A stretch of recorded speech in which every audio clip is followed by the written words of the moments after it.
So good evening student. हम लोग previous class में देखे थे कि vector log additions polygon method से किस तरीके से वेक्टर को ऐड करते हैं। आज के क्लास में हम लोग पढ़ने जा रहे हैं कंपोनेंट्स ऑफ वेक्टर। इसका आज 20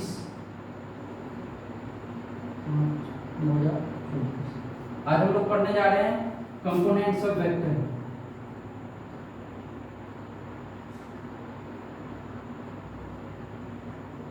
वेक्टर इसका और भी नाम है, इसको किस किस नाम से हम लोग जानते हैं कंपोनेंट्स ऑफ वेक्टर को। एक तो इसको बोलते हैं हम लोग क्या, प्रोजेक्शंस ऑफ वेक्टर, और दूसरा बोलते हैं इसको रिजोल्यूशंस ऑफ वेक्टर, और तीसरा रेक्टेंगुलर कंपोनेंट ऑफ वेक्टर्स। तो इसको हम लोग इस नाम से भी जानते हैं रेक्टेंगुलर कंपोनेंट्स ऑफ वेक्टर।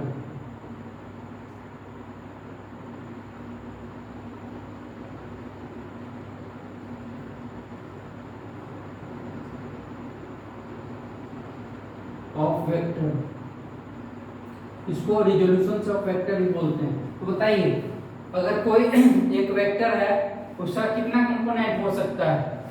अगर ये एक ए वेक्टर है, ठीक है, और इसका हम पूछे कि कितना कंपोनेंट हो सकता है, तो आप क्या बताएंगे। एक वेक्टर का बहुत सारे कंपोनेंट हो सकते हैं कि नहीं। हर एक एंगल पे इसका हर एक कंपोनेंट होगा, एक्स डायरेक्शन में और वाई डायरेक्शन में होगा ना। तो एक वेक्टर का क्या हो सकता है, बहुत सारा कंपोनेंट हो सकता है। लेकिन हम लोग जो पढ़ते हैं वो क्या है, प्लेन के लिए पढ़ते हैं, प्लेन के लिए। और इसमें प्लेन में क्या होता है, दो डायरेक्शन को ही ओनली कंसीडर किया जाता है, एक तो एक्स डायरेक्शन को और दूसरा वाई डायरेक्शन को। तो हम लोग किसी भी वेक्टर का रिजोल्यूशन एक्स डायरेक्शन में देखेंगे और फिर वाई डायरेक्शन में, ठीक है। तो मान के चलिए कि ये अपना प्लेन है एक्स वाई, ठीक है, एक्स और ये वाई, और यहाँ पे एक हमारा वेक्टर है ये वेक्टर। तो बताइए, अगर ये वेक्टर एक्स से थीटा एंगल बना रहा है तो ये वेक्टर का कंपोनेंट क्या क्या हो जाएगा। अगर यहाँ से हम देखते हैं तो ये क्या हो जाएगा, ए वाई, और ये डिस्टेंस क्या हो जाएगा, ए एक्स। तो यहाँ से अगर हम देखते हैं तो cos थीटा को क्या लिख सकते हैं, ये पाइथागोरस प्रमेय से यहाँ पे राइट एंगल ट्रायंगल से लिख सकते हैं cos theta equals to b by h। तो ax बाय a वेक्टर। तो यहाँ पे क्या हो गया, ax equals to a cos theta, ठीक है। तो ax इक्वल्स टू क्या हो जाता है, a cos थीटा। और फिर ay अगर देखें तो sin थीटा इक्वल्स टू क्या लिख सकते हैं, sin theta equals to ay upon a vector. तो यहाँ पे ay क्या हो जाएगा, a टू sin थीटा, ठीक है।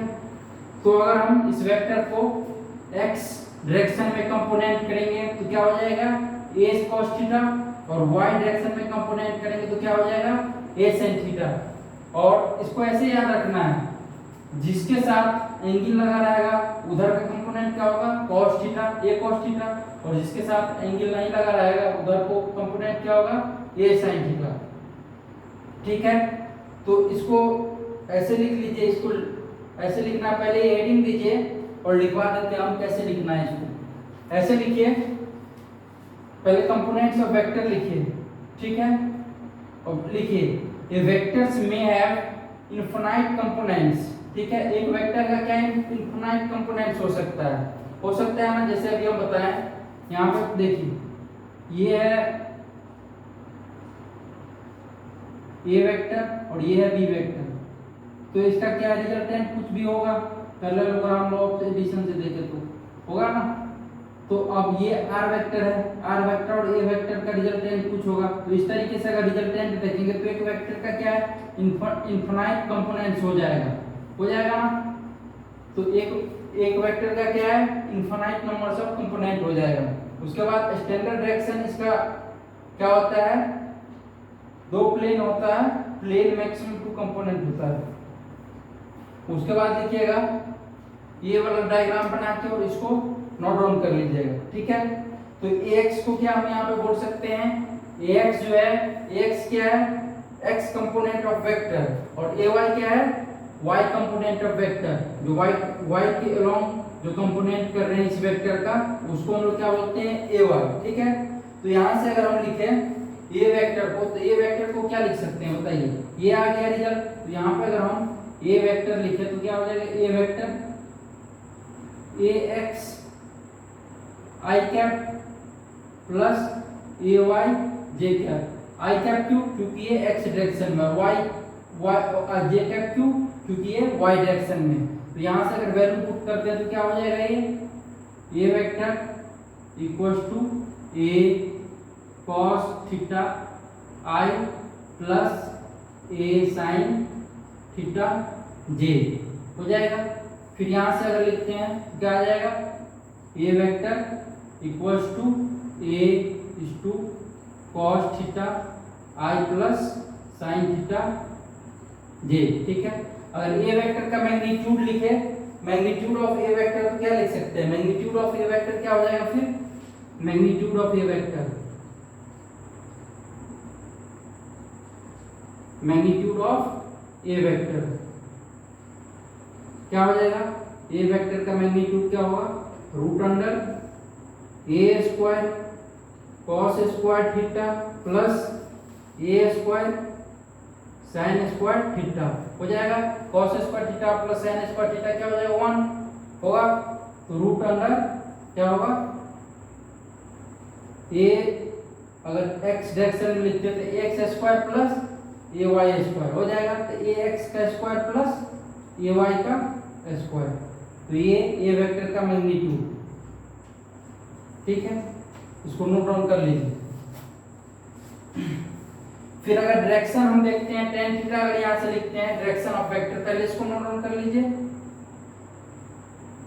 इसको नोट डाउन कर लीजिए। a वेक्टर का मैग्नीट्यूड क्या है, root under x square plus ay square. तो फिर अगर यहाँ से हम डायरेक्शन देखते हैं, डायरेक्शन ऑफ वेक्टर,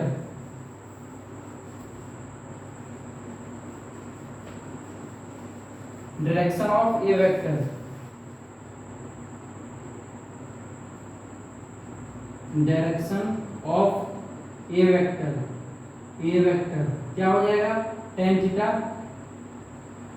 क्या हो जाएगा यहाँ से p बाई बी, तो ay upon ax, ay upon ax। अगर हम आप लोग से ये पूछे कि अगर a वेक्टर y से थीटा एंगल बना रहा है तो इसका डायरेक्शन क्या हो जाएगा, अगर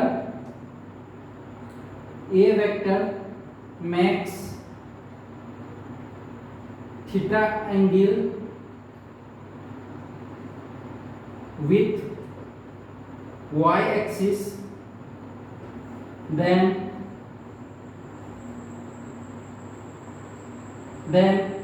tan थीटा इक्वल टू क्या हो जाएगा, फिर ये एंगल थीटा हो जाएगा। तो इस कंडीशन में क्या हो जाएगा, P, तो ये क्या हो जाएगा ax अपॉन ay, तो ax अपॉन ay, ठीक है। अब ये प्लेन है, जैसे प्लेन को ही अगर हम रोटेट कर दें एट एंगल थीटा से, तो क्या होगा यहाँ पे इस कंडीशन में जो है कंपोनेंट्स ऑफ वेक्टर क्या होगा, चेंज हो जाएगा।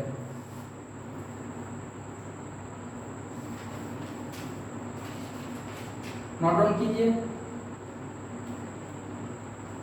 जैसे कि एक क्वेश्चन देते हैं आपको, क्वेश्चन करते हैं फिर उससे ज्यादा क्लियर होगा।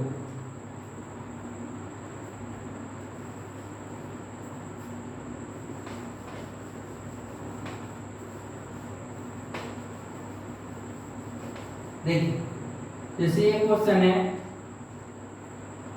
ये है हमारा, ये है x एक्सिस और ये है y एक्सिस, और एक b वेक्टर है, ठीक है। ये एंगल क्या है, बीटा बना रहा है y एक्सिस से। तो बताइए इसका कंपोनेंट क्या होगा, b वेक्टर क्या होगा, b वेक्टर। सोचिए इसको, पॉज करके इसको सोचिए, देखिए और इसको देखते हैं। तो आपको क्या बोले थे, जिधर से एंगल बनाएगा उधर की ओर क्या होगा, cos थीटा, और जिधर जिधर तो एंगल मतलब जिधर से एंगल नहीं रहेगा उधर साइन थीटा। तो अगर इसमें हम देखें तो यहाँ पे ऐसे लिख सकते हैं, ठीक है। तो अगर हम यहाँ पे लिखते हैं तो क्या हो जाएगा, ये होगा हमारा cos थीटा। तो ये क्या होगा, ये जो हमारा हो जाएगा ये dy, ये क्या हो जाएगा b cos थीटा। लेकिन cos थीटा इस टू ये क्या हो जाएगा माइनस जे, क्योंकि ये निगेटिव वाई डायरेक्शन में, तो माइनस जे, ठीक है। और फिर ये ax क्या हो जाएगा bx, ये bx क्या हो जाएगा b cos theta, b cos theta इस टू i पॉजिटिव ये, क्योंकि ये प्लस एक्स एक्सिस में, ठीक है। तो अगर हम यहाँ पे b वेक्टर लिखते हैं तो क्या लिख सकते हैं bx प्लस by, यही होगा। तो bx कितना है b cos theta i cap, और ये क्या है प्लस b cos, b ये sin थीटा हो जाएगा, ये cos थीटा नहीं होगा, b sin theta, b sin theta i cap plus b cos theta j cap, ठीक है। और ये निगेटिव का होगा, तो यहाँ पे क्या आ जाएगा ये निगेटिव, तो इसको हम ऐसे लिख सकते हैं b sin theta i cap minus b cos theta j cap, ठीक है। हमारा ये हो जाएगा b वेक्टर। देखिए जैसे कि एक और क्वेश्चन हम करते हैं, फिर उसमें आपको बेहतर अंडरस्टैंडिंग होगा। एक क्वेश्चन और लेते हैं हम, ओके, ठीक।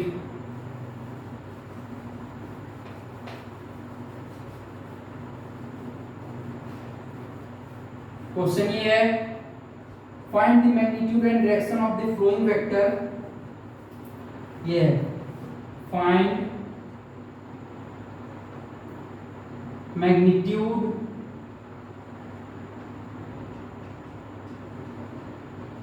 And direction of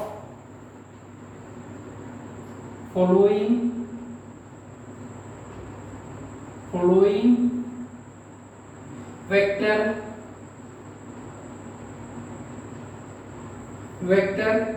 angle with plus vx and plus vy, angle with plus vex and plus vy। तो देखिए ए का क्या है, ए में गिवन है क्वेश्चन 3i प्लस 4j, ठीक है। इसको सॉल्व करना है, इसका मैग्नीट्यूड और डायरेक्शन लिखना है।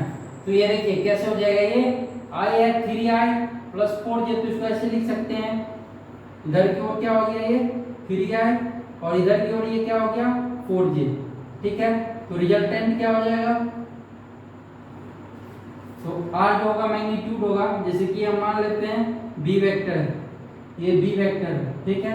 तो b वेक्टर का मैग्नीट्यूड क्या हो जाएगा रूट अंडर ये इसका स्क्वायर प्लस इसका स्क्वायर, तो 3i का स्क्वायर प्लस 4j का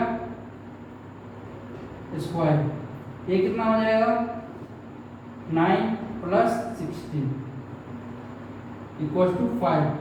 तो ये क्या हो गया मैग्नीट्यूड इस वेक्टर का क्या हो गया मैग्नीट्यूड हो गया, और डायरेक्शन इसका क्या हो जाएगा, अगर हम ये tan थीटा देखते हैं with x axis with respect to x axis, तो क्या हो जाएगा ay अपॉन ax, ay कितना है 4 अपॉन 3, तो tan 4 अपॉन 3 कितना हो जाता है थीटा 3 4 5, तो 53 e बाय b, तो कितना हो जाता है ये थीटा कितना हो जाएगा 53 डिग्री, ठीक है। अब जैसे कि दूसरा क्वेश्चन लेते हैं, देखिए हो गया ये, नोट डाउन कीजिए, अगर किसी को कोई प्रॉब्लम है तो मैसेज कीजिएगा।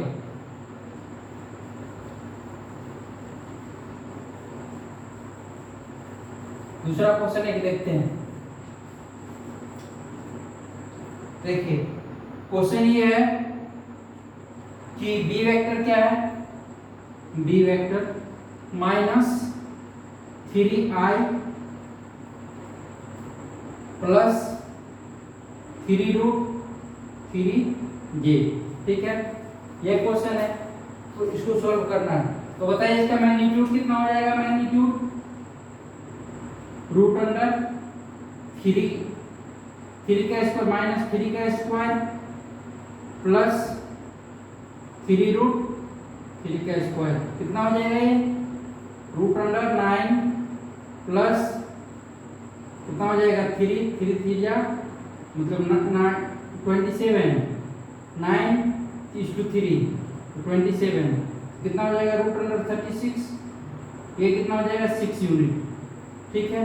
और डायरेक्शन क्या हो जाएगा, अगर हम डायरेक्शन देखते हैं tan theta with respect to x axis ay/ax, लेकिन y जो लेना है यहाँ पे और x लेना है, ये साइन को यहाँ पे कंसीडर नहीं करना है, विदाउट साइन लेना है, ठीक है। तो यहाँ पे अगर हम tan थीटा लिखते हैं तो क्या हो जाएगा ay 3√3/ax, 3 कितना हो जाएगा √3, तो थीटा इक्वल्स टू 60 डिग्री, ये हमारा आंसर हो जाएगा, ठीक है। आई होप कि आप लोगों को समझ में आया होगा। Thank you. नेक्स्ट लेक्चर में हम लोग बात करेंगे क्या, नेक्स्ट लेक्चर में और थोड़ा क्वेश्चन करेंगे और उसके बाद वेक्टर इन स्पेस, ठीक है, 3 डायमेंशन में किस तरीके से कंपोनेंट ब्रेक करते हैं, रिजोल्यूशन किस तरीके से करते हैं, वो हम सीखेंगे, ठीक है। तो आज के लिए इतना ही, आगे की क्लास नेक्स्ट लेक्चर में देखा जाएगा। Thank you.